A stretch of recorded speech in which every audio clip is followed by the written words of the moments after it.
All right, let's talk health news tonight. Companion-like artificial intelligence apps could really pose some risks to children, also teenagers. The nonprofit media watchdog group Common Sense Media says kids under 18 should not use artificial intelligence companion apps, conversations with companion chatbots, because they can include sexual and self-harm messages.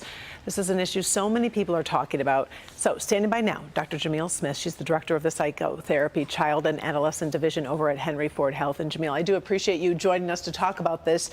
I'm a mom of a 15 and 12-year-old, and this kind of just hit our radar. And I wanted to talk to you a little bit about these psychological impacts, because we hear about these stories, and these children really feel like they're having a relationship here with these chatbots. Yeah, thank you for having me, Karen.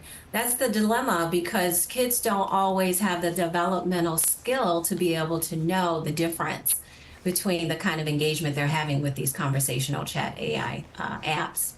Okay, so as a mom, a dad, a grandma, an auntie, what are you supposed to do to ensure the safety? So in case they do want to have those conversations, do you limit them, or do you just say, you know what, we're not doing this? So, I always tell parents and caregivers that if you decide to give these devices to young people, you have to also have a safety plan. You have to monitor their use.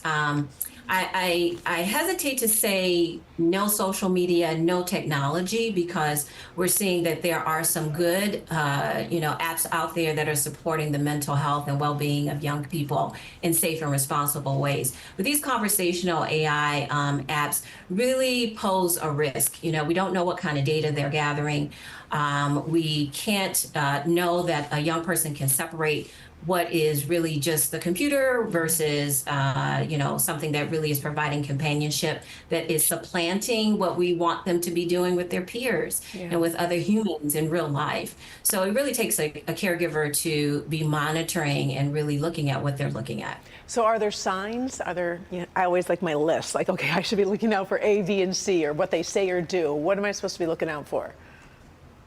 So, you always want to be thinking about changes in behavior and functioning. When we see a young person who begins to only be engaging in this technology and isn't engaging in friendships and other ways, we want to be asking questions. We want to be just being aware of the ways in which it can negatively be impacting them. We always want to be looking at where they're going, and if they are engaging with someone on these technologies that's leading them to unsafe places.